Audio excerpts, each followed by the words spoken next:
बेहद लोकप्रिय और एवरग्रीन सिल्वर स्क्रीन अभिनेता की बात हो तो सबसे पहले दिमाग में अभिनेता देव आनंद की तस्वीर उभर कर सामने आती है। बॉलीवुड के सबसे मशहूर अभिनेताओं में से एक देव आनंद 26 सितंबर 1923 को जन्मे। धर्मदेव पिशोरीमल आनंद उर्फ देव आनंद ने अपने 50 साल के करियर में 110 से अधिक फिल्मों में अपनी दमदार छाप छोड़ी। देव आनंद ब्रिटिश सशस्त्र बलों की राजसी भारतीय नौसेना में शामिल होना चाहते थे, परंतु किसी कारणवश उन्हें अस्वीकार कर दिया गया, जिसके चलते उन्होंने चर्च गेट स्थित सेना के सेंसर कार्यालय में कार्य करना शुरू कर दिया और इस कार्य के लिए उन्हें रुपए 165 प्रति माह पारितोषिक दिया जाता था। देव आनंद फिल्म विद्या 1948 की शूटिंग के दौरान अभिनेत्री और गायिका सुरैया के काफी नजदीक आ गए थे।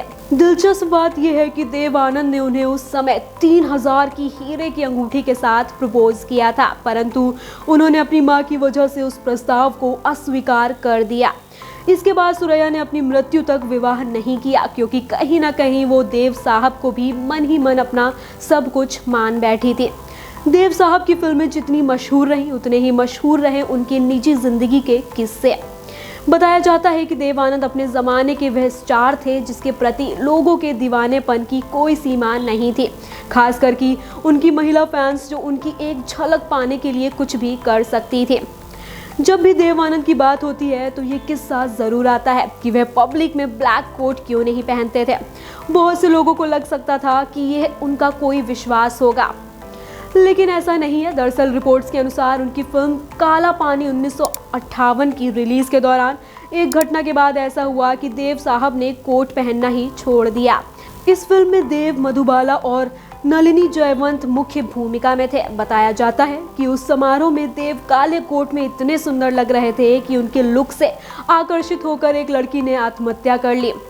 ऐसी भी खबरें थी कि कई युवक लड़कियों ने उनकी एक झलक पाने के लिए इमारतों से छलांग लगा दी थी। इस घटना के बाद बात इतनी बढ़ गई कि कोर्ट में देव आनंद पर ब्लैक कोट पहनने पर बैन लगाने की अपील की अर्जी दी गई और देव साहब ने फिर खुद से भी ब्लैक कोट पहनना अवॉइड किया।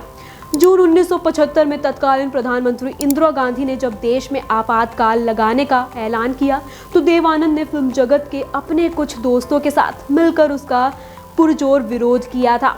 बाद में जब आपातकाल खत्म हुआ और देश में चुनावों की घोषणा हुई तो उन्होंने अपने प्रशंसकों के साथ जनता पार्टी के चुनाव प्रचार में भी हिस्सा लिया।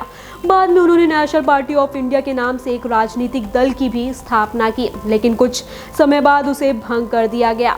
उसके बाद भले ही वे राजनीतिक रूप से सक्रिय ना रहे हों, लेकिन समय समय पर विभिन्न राजनीतिक मसलों पर अपनी बेबाक राय रखते रहे। 4 बार फिल्म फेयर पुरस्कार जीत चुके देव आनंद को भारतीय सिनेमा में उल्लेखनीय योगदान देने के लिए वर्ष 2001 में भारत सरकार ने प्रतिष्ठित पद्म भूषण सम्मान से नवाजा।